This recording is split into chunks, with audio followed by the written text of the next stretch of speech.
전의 쇼츠에서 이어집니다. 그런데 제가 최근에 이 사건의 의뢰인, 즉 피아니스트 엄마를 만나서 이 사건의 상담을 받게 되었습니다. 저는 가능성이 상당히 있다고 생각해서 새로 친양자 입양 신청을 했습니다. 그런데 5년 전에 친양자 입양 신청은 변호사가 관여하지 않아 매우 부실하게 준비가 되었으나 이번에는 저희 법인에서 직접 관여해서 아주 자세히 그리고 정성껏 준비를 했습니다. 아이의 성장 과정, 엄마와 아빠, 아이의 관계를 글과 사진으로 아주 구체적으로 자세히 담당 판사에게 설명을 했고 그런 부분이 담당 판사의 마음을 움직였습니다. 결국 극적으로 아이는 피아니스트 엄마의 아들이 될 수 있었고 아이는 정말 유복한 집안의 늦둥이 아들로 많은 사랑을 받고 자랄 것입니다. 친양자 입양 허가를 받게 되자 저는 정말로 기뻤습니다. 제가 변호사를 하면서 가장 보람이 있었던 사건으로 기억됩니다. 아이를 만나면 꼭 안아주고 싶습니다. 공탁은 여러 종류가 있으나 오늘은 형사공탁에 대해 설명드립니다. 지난번에도 한번 설명드렸듯이 피해자가 있는 형사사건에서는 합의가 제일입니다. 그러나 합의는 피해자의 의사에 좌우되는 것이기 때문에 적절한 합의금이란 것이 없습니다. 그렇기 때문에 정말로 피해자가 억만금을 요구한다면 피고인이 이를 도저히 수용할 수 없는 경우가 많이 있습니다. 그렇다고 그 상태로 판결을 받으면 중형을 받기 때문에 어쩔 수 없이 공탁을 할 수밖에 없습니다. 형사사건에서의 공탁이라 함은 결국은 형사사건의 피해자에게 줄 돈을 국가에 대신 맡겨놓는 것 정도로 생각하시면 되겠습니다. 따라서 그 효과도 합의보다는 약하나 상당 액수를 한다면 합의에 어느 정도 준하는 효과를 볼 수 있는 것입니다. 원고, 즉 소를 제기할 사람을 선택할 수 있는 경우가 있을까요? 정답은 NO입니다.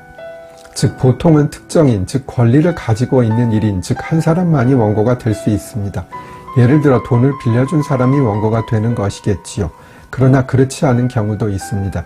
친생자 관계 부존재 확인 사건이라는 것이 있습니다.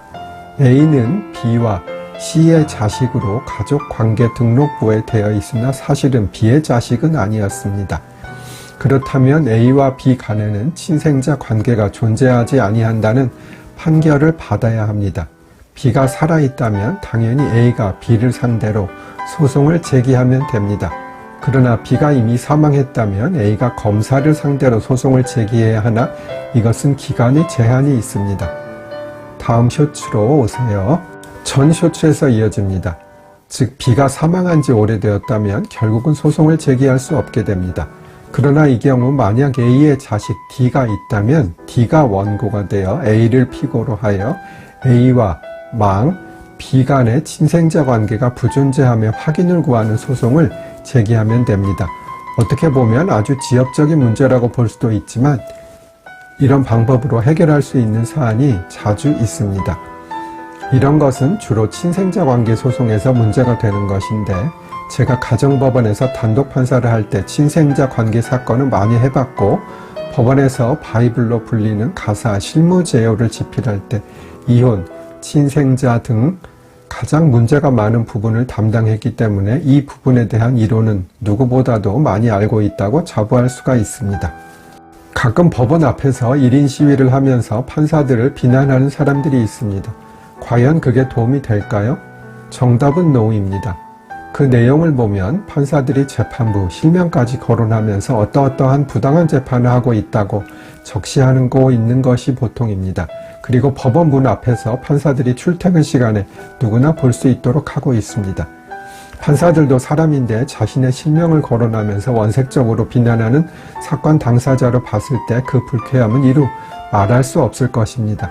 다행히도 저는 그런데 제 이름이 올라간 적은 없었습니다.